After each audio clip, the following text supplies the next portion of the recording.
ስሙ አህጉራትን ከመሻገሩ በፊት የጦር ሰራዊትን በስሩ ከማንቀሳቀሱ በፊት ጄንጊስ ካን ከመሆኑ በፊት ለመኖር ዋስትና የሌለው ከለላ የሚሆነው ጣራና ግድግዳ ቅንጦት የሆነበት ምስኪን ሕፃን ነበር።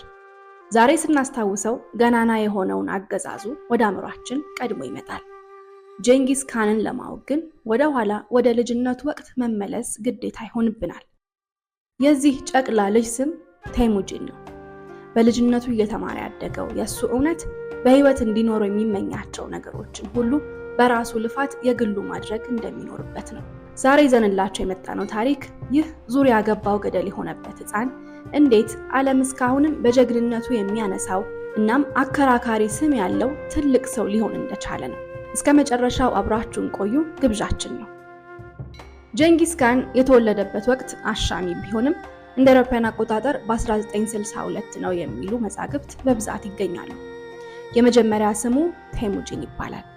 አባቱ የሱጌ አነስተኛ የነገድ መሪ ነበሩ። የእናቱ ስም ሆሉን ይባላል። በጎሳዎች መካከል በተፈጠረ ግጭት ወቅት ሚስት ሆና የተወሰደች ነበረች። ይህም የተወለደበት ጊዜና አካባቢ ምን ያህል ያልተረጋጋ እንደነበር ማሳያ ነው። ቴሙጂን 9 ዓመት ገደማ ሲሆነው እሱና አባቱ የወደፊት ሚስቱ ከሆነችው ቦርቴ ጋር ጋብቻቸውን ለማስተካከል ተጓዙ። ነገር ግን በመመለሻ ጉዟቸው ላይ አባቱ በተቀናቃኝ ቡድን አባላት ተመርዘው ሞቱ።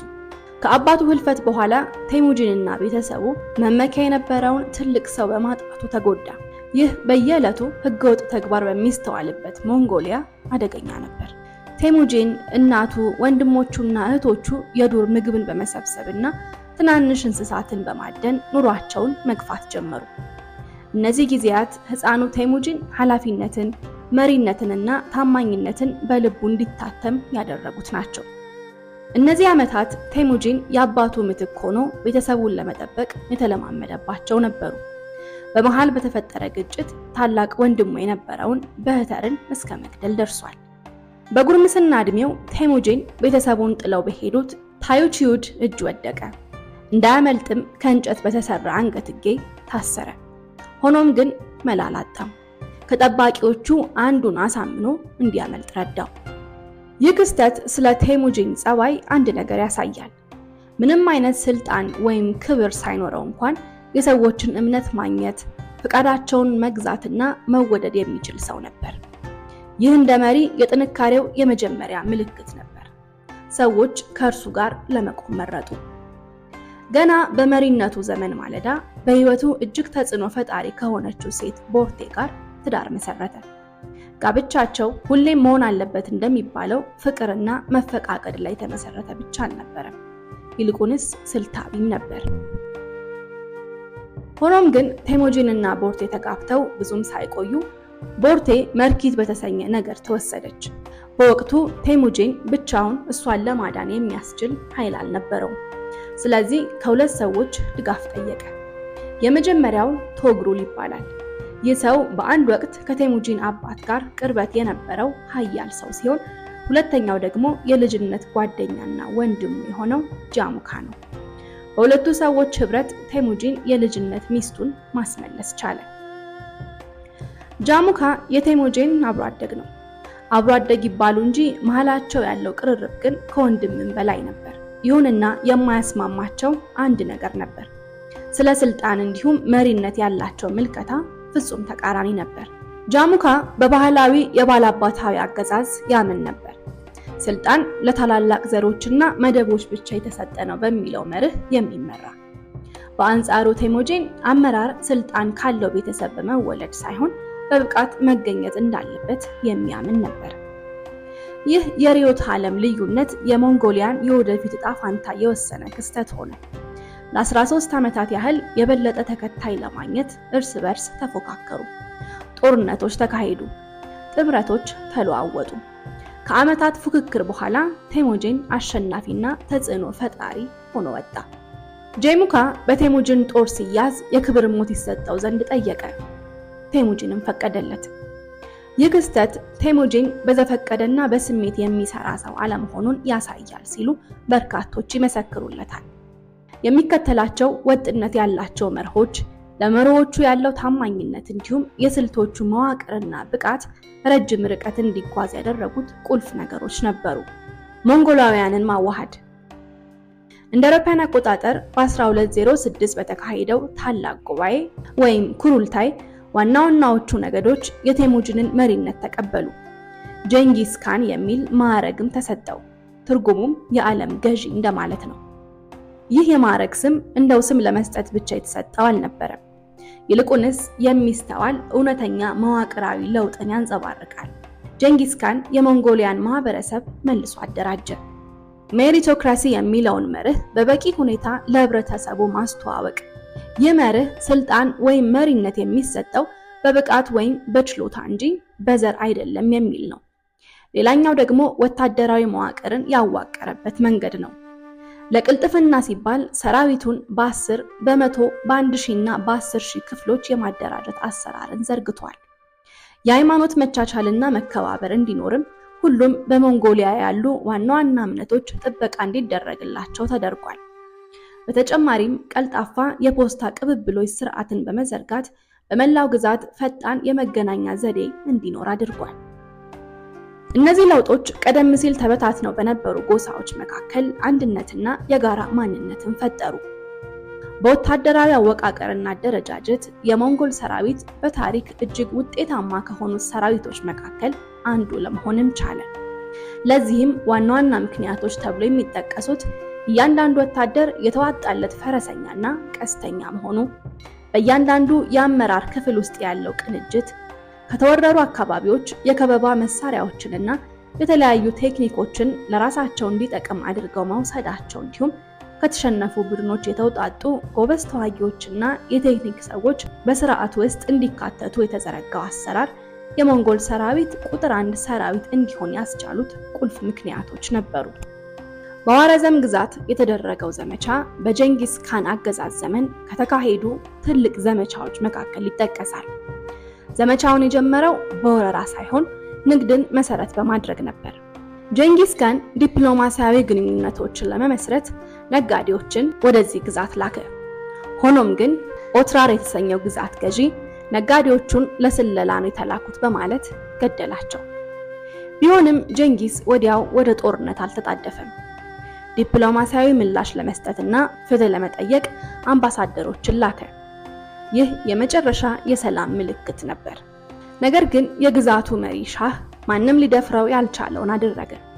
አንድ መልእክተኛውን ገደለ። ሌሎችን ደግሞ በአፋጣኝ ክብረ ነክ በሆነ መንገድ ከግዛቲቱ እንዲወጡ አደረጋቸው። እናም በዚህ ቅጽበት ጦርነት ተለኮሰ። ጀንጊስ ካን ሰራዊቱን ሰበሰበ። ይህ ወታደራዊ ዘመቻ ብቻ ሳይሆን ሻህ ላሳየው ትዕቢት የተከፈለ ግላዊ በቀል ነበር። ሞንጎላውያን በምድረ በዳ አካባቢዎችና በተራሮች ተሻግረው ሁሉም ነገር ወደ ተጀመረበት ከተማ ኦትራር ተመሙ። ለ5 ወራት ያህል ከበባው ቀጠለ። ከተማዋ ስትወድቅ ነጋዴዎቹን የገደለው ገዢ ተያዘ። ከተያዘ በኋላ ቅጣት የሆነው ዘንድ የቀለጠ ብር በአይኖቹና በጆሮዎቹ እንዲፈስ ተደረገበት የሚል መረጃ ቢኖርም አንዳንዶች ይህ አፈ ታሪክ ነው፣ በውኑ አልተፈጸመም ይላሉ። እርግጡ ነገር ግን ከውጊያው በኋላ ኦትራር የምትባል ከተማ ከካርታ ላይ ሙሉ በሙሉ መደምሰሷ ነው። ከዛም በኋላ ተከተለች። የከተማዋ በሮች ወደቁ። ጀንጊስ ወደ ታላቁ መስጊድ ገባ። በፍርሃት ወደሚንቀጠቀጡት ዜጎች ተመለከተና እንዲህ አለ፣ ታላቅ ኃጢአት ባትሰሩ ኖሮ ፈጣሪ እንደኔ ያለ ቅጣት ወደ እናንተ ባላከ ነበር። ጀንጊስ ካን ራሱን የሚያየው እንዲህ ነበር፣ እንደ ሰማያዊ ፍትህ መሳሪያ። በኋላ ከወደቀች በኋላ ሳማርካንድ ተከተለች። የድንጋይ ምሽጎች እንኳን ሞንጎላውያንን ሊያቆሙ አልተቻላቸውም። ተቃውሟቸውን ያሳዩ ከተሞች ሲወድሙ፣ እጅ የሰጡት ደግሞ ተረፉ።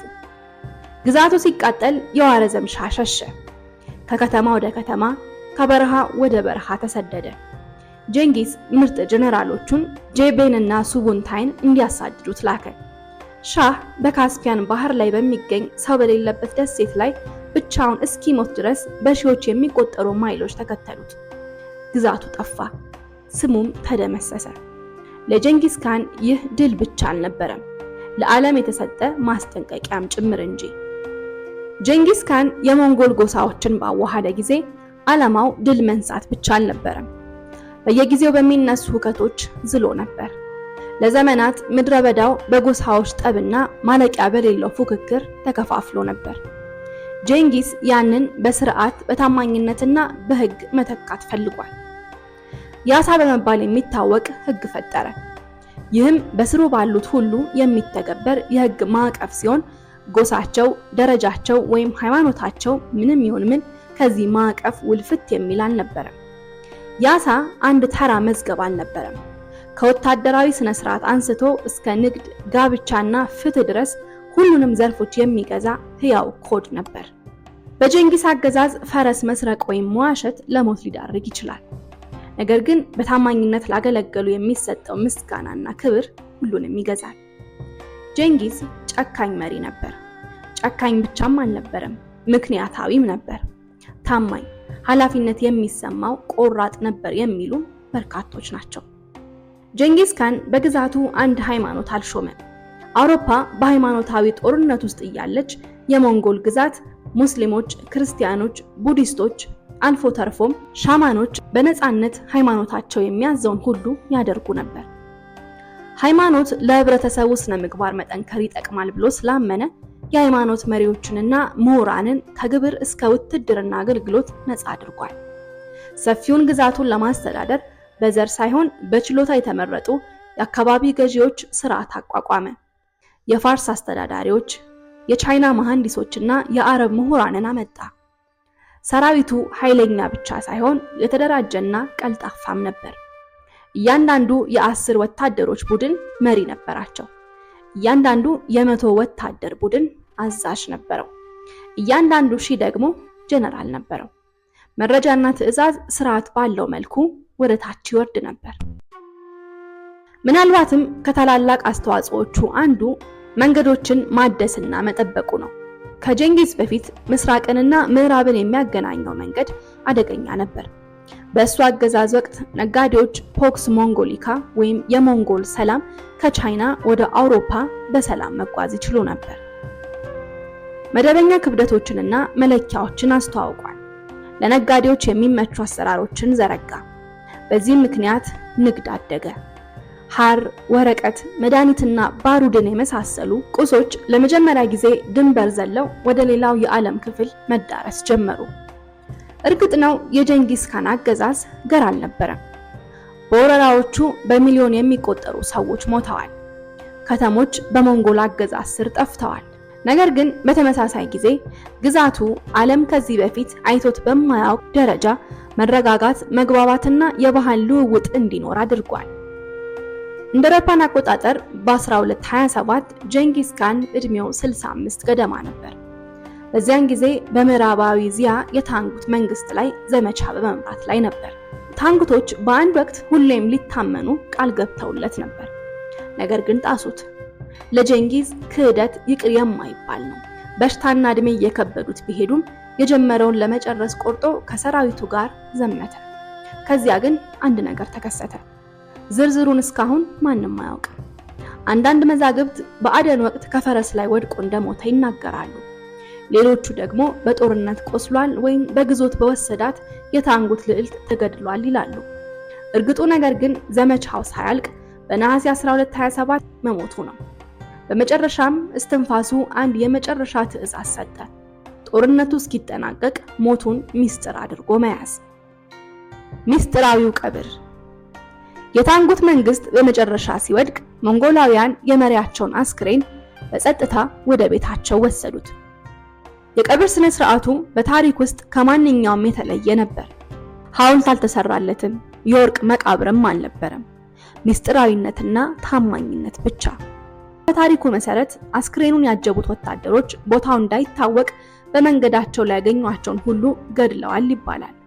የቀብር ስፍራው በሞንጎሊያ ውስጥ ከኦኖን ወንዝ ወይም ከቡርሃን ሃልዱን ተራራ አቅራቢያ እንደሆነ ይታመናል። እስከዛሬ ድረስ መቃብሩ በፍጹም አልተገኘም።